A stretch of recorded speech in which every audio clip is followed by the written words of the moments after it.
Hello, welcome to episode 198 of the Mind Over Finger podcast. I have another great show for you today.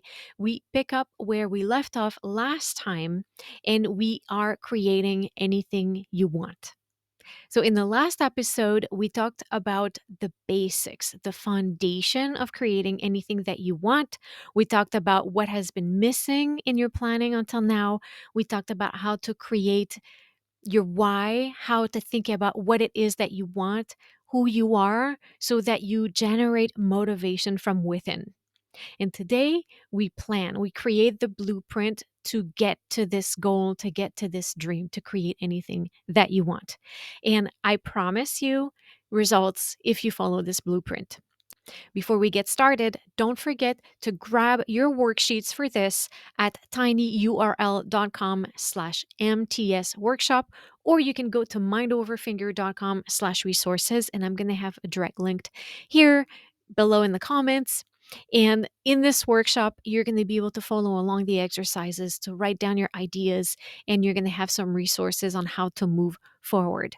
Also, when you grab the worksheets, you get access to the entire workshop, including some content that I'm not sharing here on the podcast, such as the slide deck from the workshop.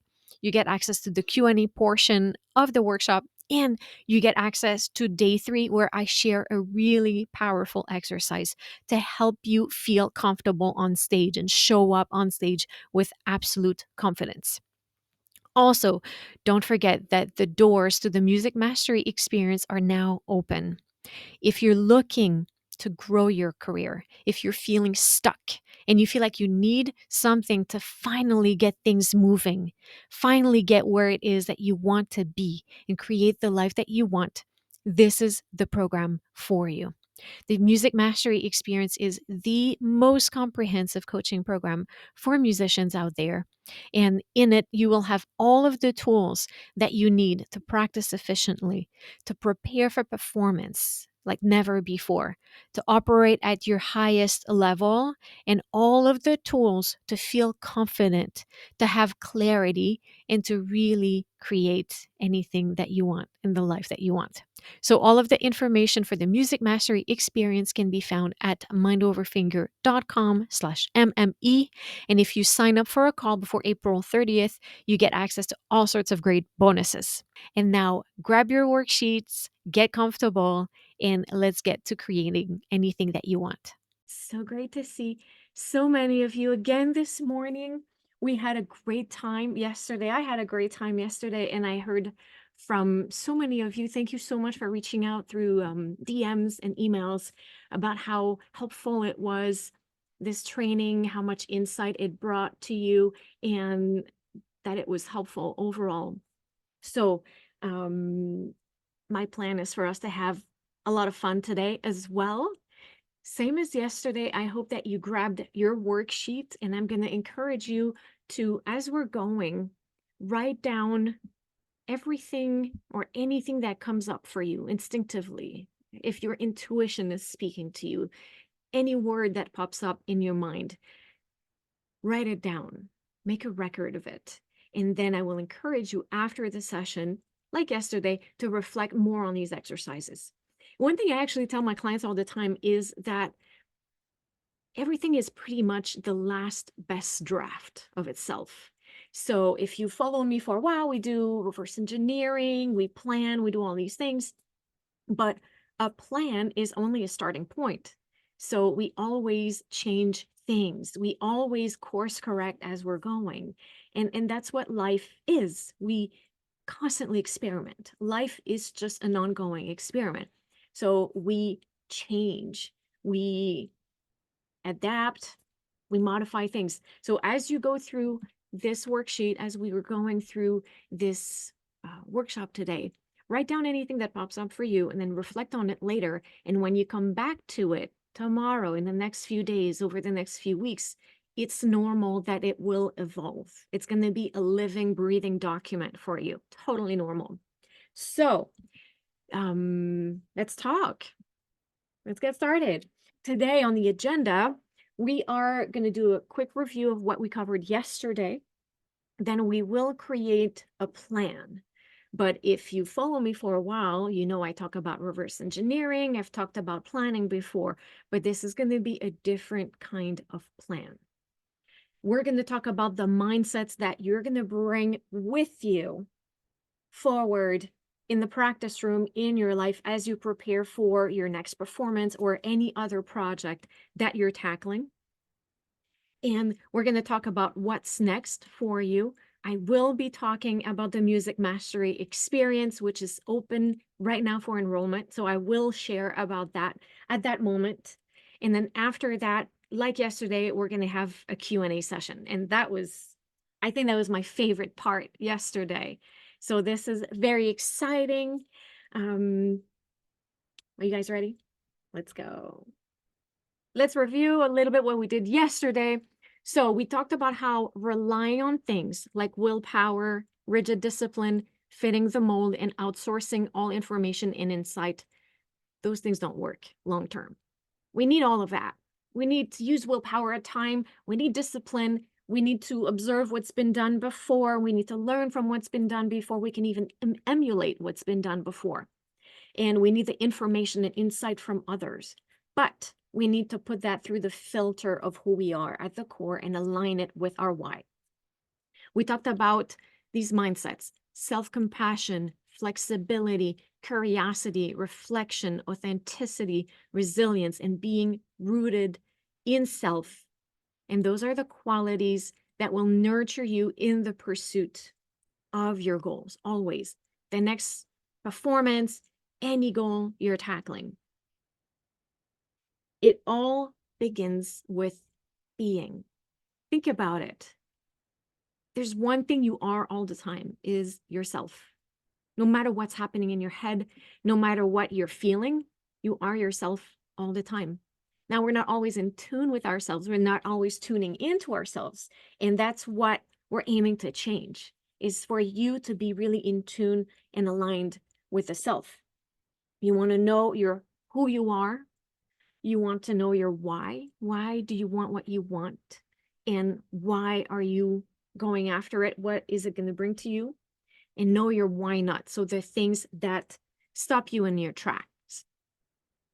We talked about embracing willingness. So you want to decide what you want, work out the price you will have to pay to have it, be it emotional, intellectual, financial, energy, the entire scope of the operation, everything that it will cost you, quote unquote, to pursue this goal, to reach this goal.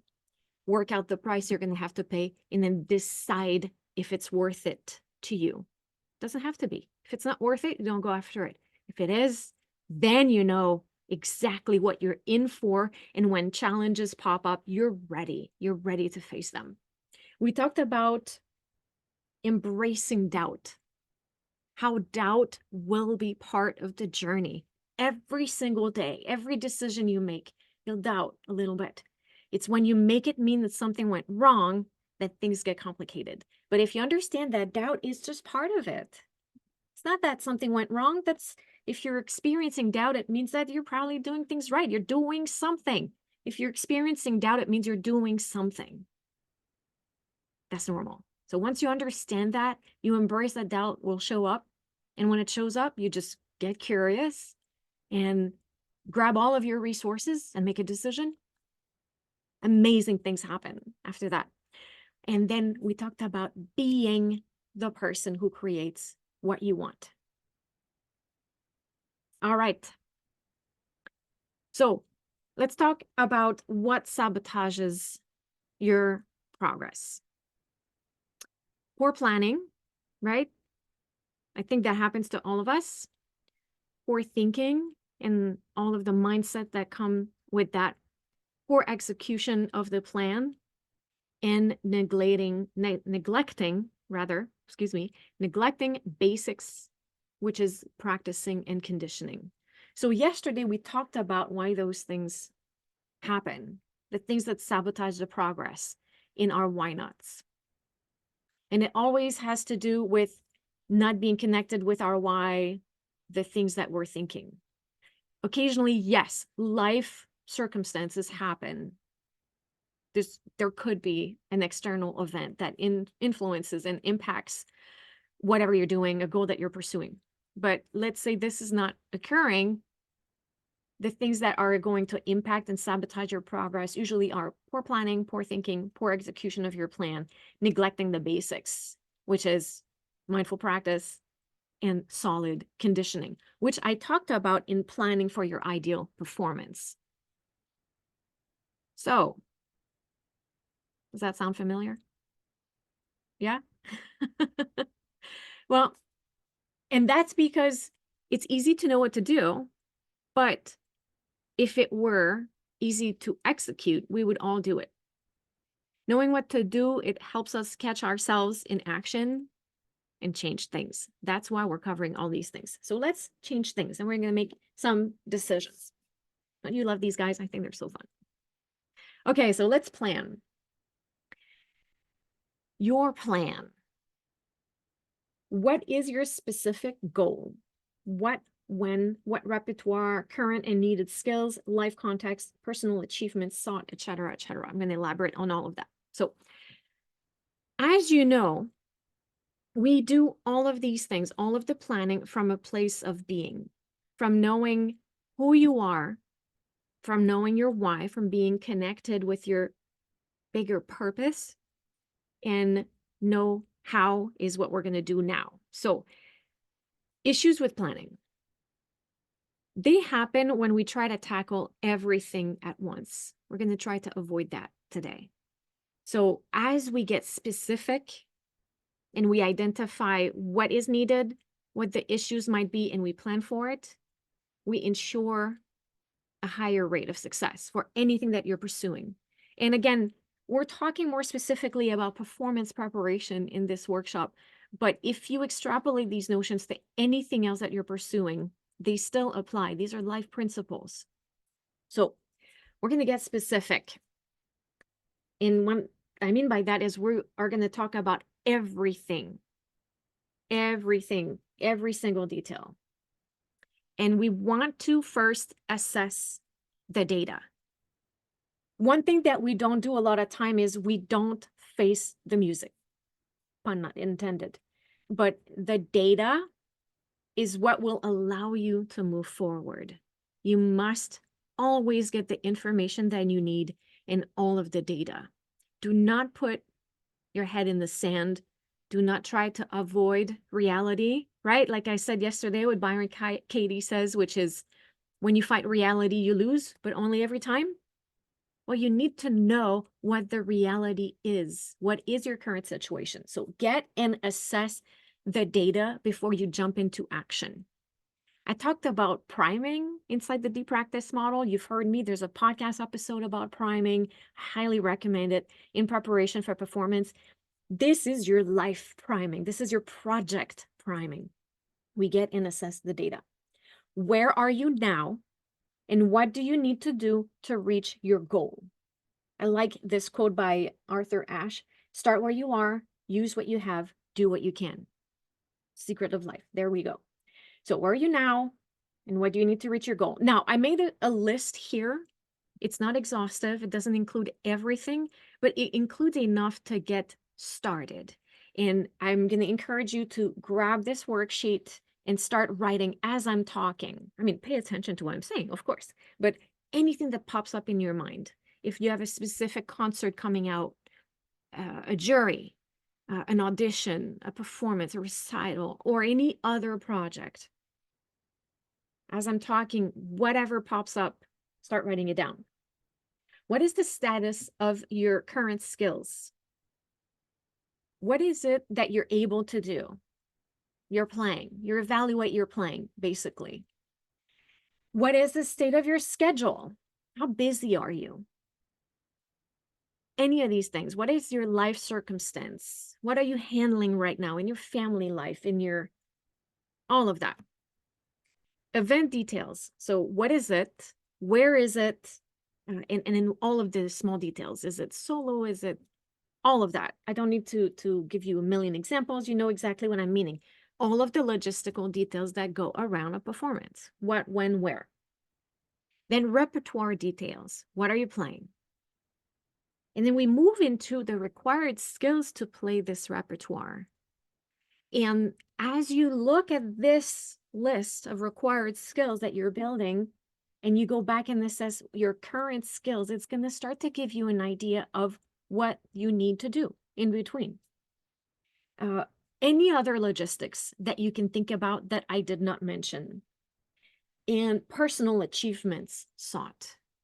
And for this, I mean, sky is the limit. Maybe your goal is to play something by memory for the first time in years. Maybe your goal is to play a piece that you've been wanting to play for years, or maybe your goal is to reach a specific state as you're performing, experiencing flow for the first time, experiencing freedom, um, a beautiful experience with your colleagues as you're playing a chamber music work. What is the personal achievement or achievements that you're seeking in this performance? All of this is part of the data. And assess as well what you're thinking. So not just how you're playing, but also what you're playing, like what you're thinking. How are you mentally? How are you emotionally? How is this person right now?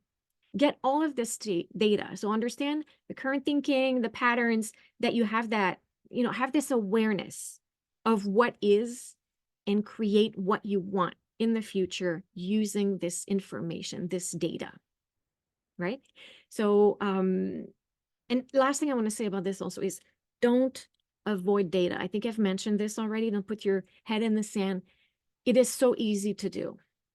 And that is crucial. And when we skip this part of assessing the data, this is when we underestimate the cost of pursuing something.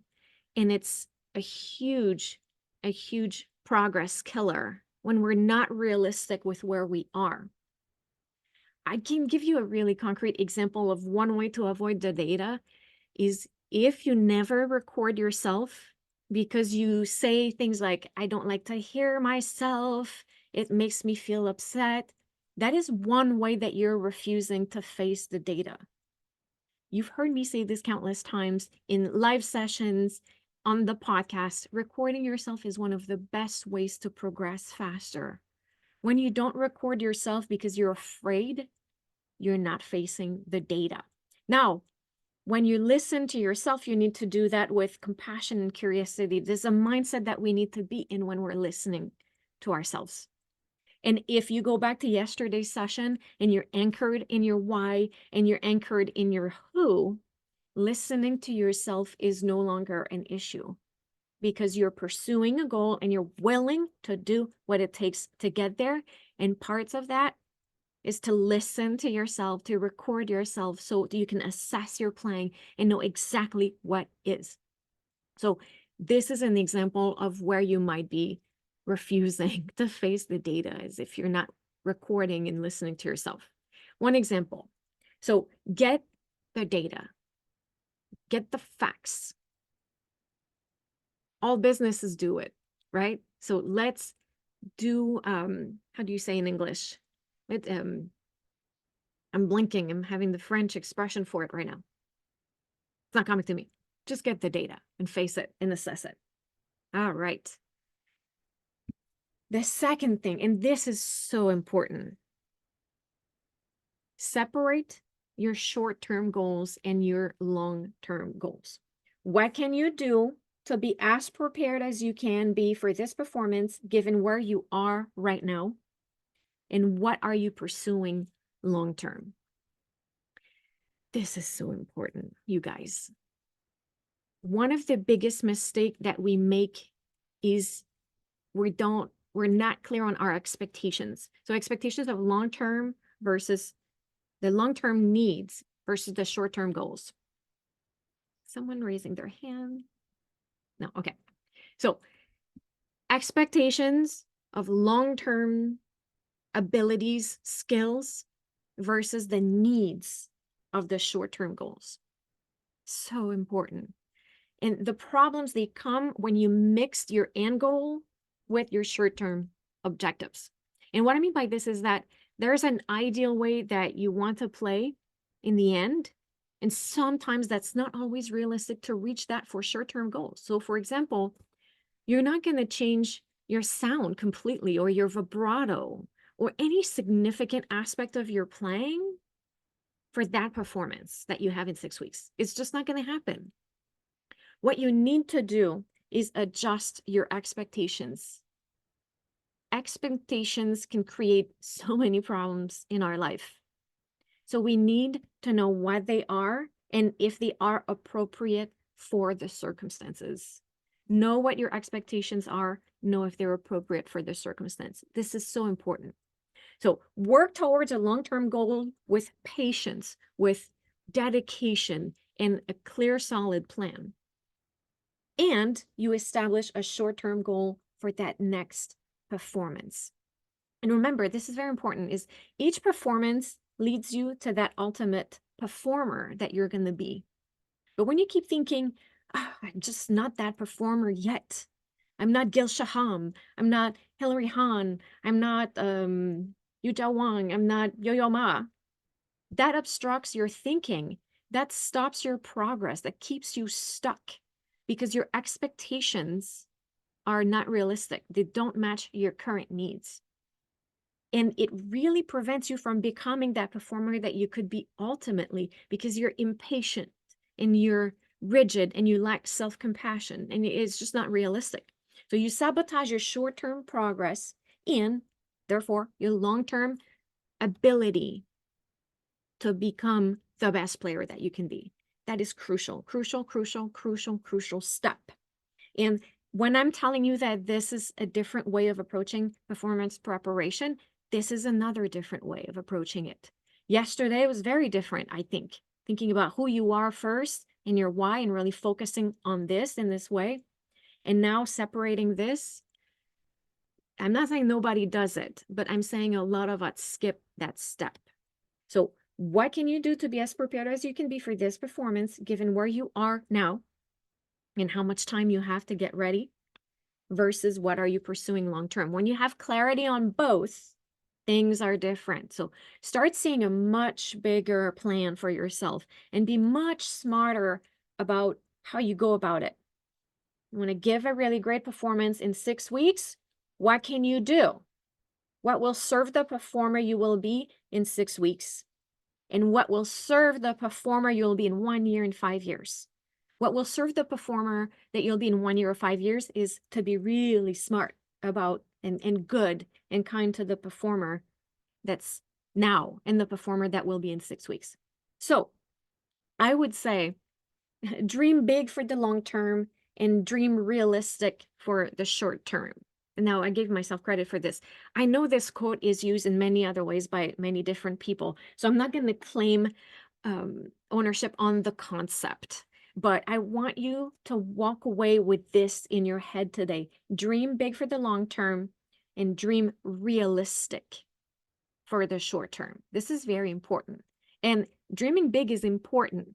Being ambitious, being aiming for an absolutely phenomenal experience in life. It's important.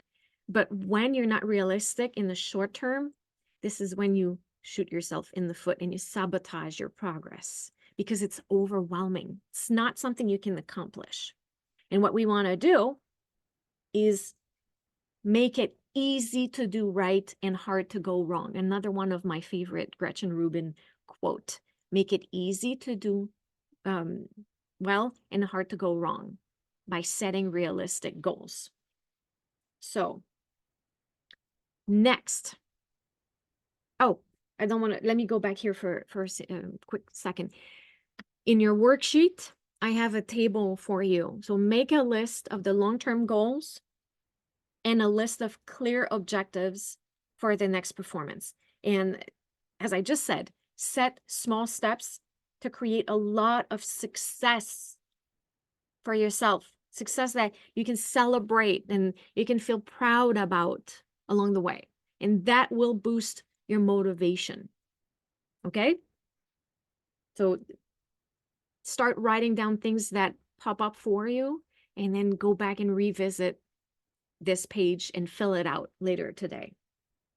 And then the third one is thinking about the practicing methods and getting an idea of what it is that you're going to utilize. What practicing techniques, what systems, what philosophies are you going to use in your preparation? And I don't want to tell you what that is, right? So there is a lot out there for you to use. There's a lot of things that you already use. I want you to start thinking about this for a second. Anything that pops up in your mind about what it is that you're going to use. And then, of course, as I said, there's a lot of thing out there, right? I gave you a training last week called Planning for Your Ideal Performance. In the past few weeks, I have so many podcast episodes on this where I talk about planning your practice. These are the smaller logistics, right? Now we have the bedrock plan. We have the bedrock plan rooted in being. We're anchored in our why. Now we can start taking action using the tools you already have in an intentional way. And this is where you can include all the tools that I've shared with you, all the tools on the podcast, in my online courses, in my, as I just said, the Planning for Ideal Performance series, all of this. And everything that you know already, of course. But too many times we jump right to this plan first, how to practice. And we skip all of that preliminary work that we did yesterday and the work that we're doing today. So the plan, once you've done the work from day one, rooted in why, you're rooted in being and knowing your why not, understanding the patterns that keep you stuck, then you can plan more specifically with the logistics. So you get and assess the data, you separate your long-term versus your short-term goals so that your expectations are tailored to any situation you're facing, any goal you're pursuing. And then you make a plan of what are the tools that you're going to use for that? What technique methods are you going to do? And you start planning maybe a reverse engineering plan. I have a whole podcast about this. So I'm not going to go at length about this today because I already have so many resources for you on this out there.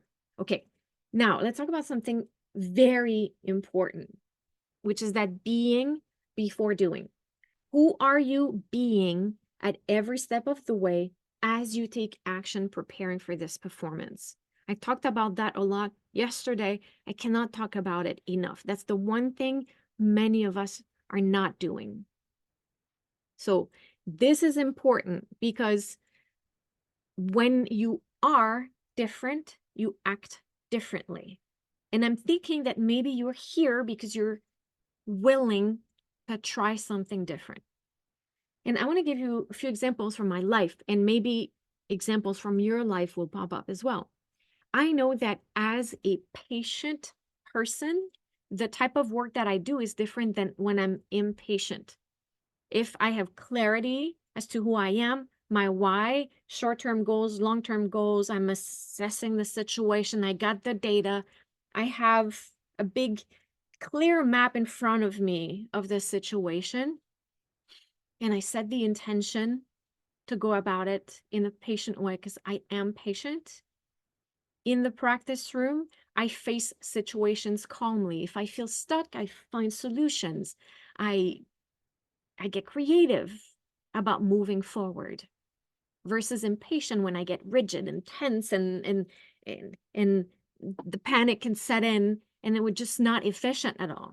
So as a patient person, the work is different. If I'm calm versus being hectic, if I'm intent on finding solution versus feeling like a victim, it's different, right? And that's a very important one is when you're rooted in being and you know your why and you understand the situation and you are determined versus being at cause, being the victim of all of the situations around you and refusing responsibility, the work is different. So who are you as you take action moving forward. Remember yesterday I said it's not going to be easy. Preparing for our performance, growing as an artist, there's stumbling blocks every 5 minutes in the practice room. It's not necessarily going to be easy. So who are you going to be as those pop in the practice room in front of you? Who are you going to be as you're facing this growth? Right? Growing pains. My children experience them all the time. Who are you going to be as you're facing these growing pains, these challenges, when things don't go your way, when it feels like life is against you? Who are you going to be? When you decide that ahead of time, you have a strategy. Okay? Let's get back full circle. And we are going to talk about mindset. Here's a very important one. One, accept the whole spectrum of emotions that this journey will offer you. All of the emotions are going to pop up. Joy, fear, enjoyment, anger, feeling less than, feeling successful, all of it. If you are willing to experience all the emotions, your experience will be different. Have this awareness. Life is 50-50. Negative emotions do not mean that something went wrong. It means that you're having a human experience. It means that you're living a human life.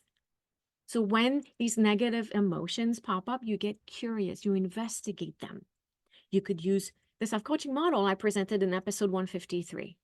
So accept the whole spectrum of emotions that this journey will offer you. Already there, if you do that, half the battle almost. Not quite, maybe. Yesterday, we talked about doubting your doubt. So important. Self-compassion is a huge tenet in the deep practice model, which is what I teach inside my courses, inside my music mastery experience program. Self-compassion, and what I mean by that is being self-respectful and trying to make decisions that nurture you, not decisions that keep you stuck and keep you being less than you can be, but decisions that nurture you and you treat yourself in a respectful way. Self-compassion will create miracles in your life. Curiosity, awareness, and joy in the practice rooms. These are the mindsets that I talk about so much all the time with the clients. Self-coaching using the model can be very, very helpful. We talk about that in length in my programs, but you can catch episode 153, 54, and 55 for an introduction to how to use that to really start creating different results in your life. Positivity bathing. I think I came up with this term. I'm not sure, but I think I did. We'll see. I should Google it. What I mean by this is we have a tendency as human beings to only focus on the negative. There's a really good reason for this, is in order to stay alive, we need to be centered on risk. We need to be aware of risk so that we can mitigate them, so that we can run for our life if there's a danger. So we are wired, we have these neural connections wired so powerfully in the amygdala to notice all risk. But we also do it at the cortex level with our thinking, where we start to evaluate any possible risk at every level to stay safe.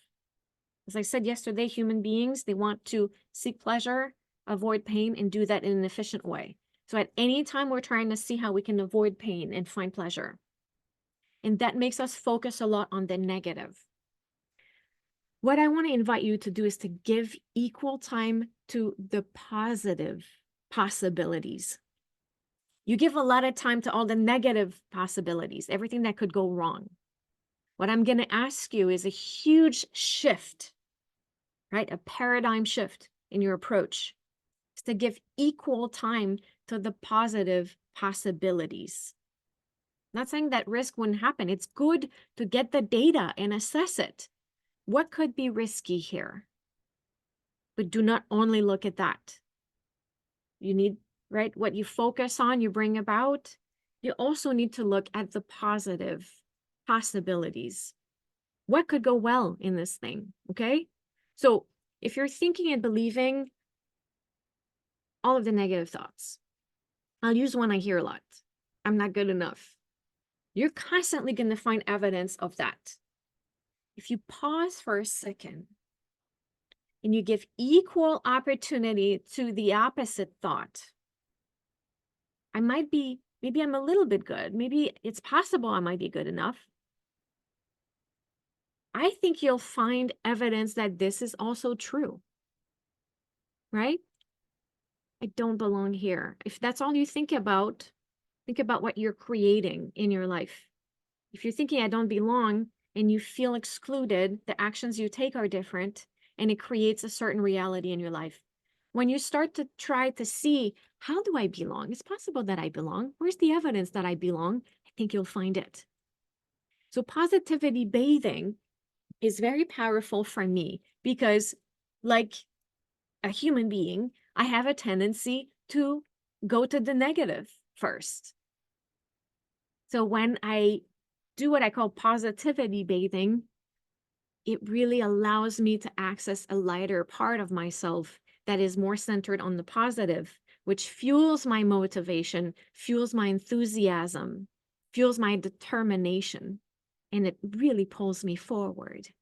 Remember yesterday when I was saying that your purpose, that it really pulls you forward, your willingness pulls you forward. Well, for me, positivity also pulls me forward. So positivity bathing, if you're someone who has a tendency to dwell on the negative, try it. And you can do this in any way. And that could be some of my favorite ones. First one, gratitude practice. Grab a journal, write 3 things you're grateful for every day. And I rolled my eyes at that so much. I thought it was the tackiest thing I had ever heard until about 40 million people kept talking about it. And I thought, I'll just give this a shot. It is life-changing. So gratitude, my gratitude practice, I have mala beads in my car, here in my desk, in my bedroom, in my wallet. And if there's time, sometimes I'll sit with my mala beads and I'll try to find 108 things to be grateful for. And I like to joke that coffee is always in there. So gratitude practice, one of the best way to bathe in positivity, to start appreciating the great things in your life. Affirmations are great. There's so many great resources on affirmations out there. I don't want to stay with this. I could talk about just that all day, but let's move on. Journaling is a good way. There's motivational videos out there. There's motivational reels. I mean, it's all over the place, right? So positivity bathing is something that could be an additional spark, an additional tool in your arsenal as you're moving forward with your goal. And I would recommend that you build a list of helpful mantras for yourself. One that I've really liked recently, I'll share it with you, is it makes a difference. It makes a difference. I only have 5 minutes to practice, but it makes a difference. I only have 1 minute to spend on this measure, but it makes a difference. So when you're feeling overwhelmed because there's so much to do and you feel like you have to do a huge Herculean effort, I don't know how to say this in English, Herculean, huge effort, superhero effort, thinking that every little thing makes a difference makes you move forward. You take action. And guess what? If you spend 1 minute on a measure, it makes a difference. And that fuels the progress constantly. And it's a small win that makes you feel like you did something, makes you feel good. That builds your self-confidence. So you could borrow mine for the next few weeks, but that's been my favorite lately. It makes a difference. So when there's a little something that I think maybe there's not enough time or it wouldn't matter, when I think it makes a difference and I do it, it makes a difference. It's amazing. So think about all of these things. And then believe me when I say this, is that this performance is only one step on your journey to mastery. We put so much of our mental effort on one performance, that is just one step on your journey to mastery. So focus on what you can do for this performance as you continue to work towards being the performer that you want to be in the future. And this is super important. The magic you're looking for isn't the work you're avoiding. I heard this a while ago and it blew my mind, because how true is this? It's a powerful reminder that the path to growth and to transformation is often through the things we fear the most, like recording yourself. And the type of performance you're looking for to achieve, it's going to require a lot of you. You're going to have to be dedicated and thorough in your preparation. And that implies the saying that the aspects of practice or rehearsal that you might be avoiding, like the ones you neglect, or maybe you don't condition, you don't play for people, whatever the aspects are in your preparation that you're avoiding, they might be precisely where the potential for excellence lies for you. So embrace that hard work, get the data, assess it, and then tackle it. But it doesn't have to feel awful or hard. And when you're feeling pulled forward by your purpose, it feels empowering. Again, when you're connected to your purpose, when you know who you are, your why, when you know the price that you're willing to pay to get what you want, and you go about it with patience, with curiosity, with self-compassion, with self-love, the process itself, with all of the emotions you're going to experience, it feels fulfilling and it really grows you. It brings you closer to being this performer that you want to be ultimately, this person. It's not going to be easy. It's going to push every single button you have. It will test you in every way possible, but you know you're willing because you have clarity of purpose. You know your why. And this is how we become self-realized, right? So get the data, face the music, look at what is that you're trying to avoid with awareness and curiosity, and see how it could benefit you. And the quality and impact of a performance, they're always, always directly linked to the commitment. Not always, because sometimes we can rely on our experience, and we've acquired a lot of experience, but in a lot of cases, it's linked to the commitment and involvement and effort that we put into the preparation process. So, speaking of which, let's talk about performing. Real talk about performing for a second. I'm going to say it again. I want you to be sick of hearing me say this. Optimal performance is more easily attained when you're rooted in being and you're connected to your why. Your preparation must match your vision. You get the data, you have your vision, you assess what's needed, and you plan for a preparation that will match that vision. Okay? Each performance is only one step on your journey to mastery. And most importantly, that's a big one again, believe it. Believe your dream performance is possible. I'm not talking about law of attraction here. I'm talking about believing that it's possible. Trust in self. Trust in your ability to figure it out. Trust in your ability to find what it is that you need and go after it. So if you believe it, you're going to make it happen. If you believe it, you're going to implement the things that I've been talking about yesterday and today. If you believe it, you're going to take action. You're going to get past the hurdles. You're going to face all of the stumbling blocks. You will process the discomfort. You're going to be willing to experience all of the emotions, the good ones, the bad ones. And if you believe it, you're going to be patient. You're going to have compassion for yourself. You'll be respectful. You're going to be determined and courageous and strong and perseverant. So if you believe it, you can make it happen. And I promise you that it's all worth it. Review. Let's review and then jump into the Q&A. So you want to identify your common saboteurs. What are they? What keeps you held back? Get and assess the data of your upcoming performance. Separate, so important, your short versus long-term goals. Reflect on the practice methods you're going to use. And it's all about the being before the doing. Once you have all of these elements in place, this is when you prepare, you condition, and you manage your mind. So you practice, you condition, and you manage your mind using all of these tools. And you nurture your mindset throughout all of this. Your homework is going to be to reflect and expand on these exercises from today in your worksheets.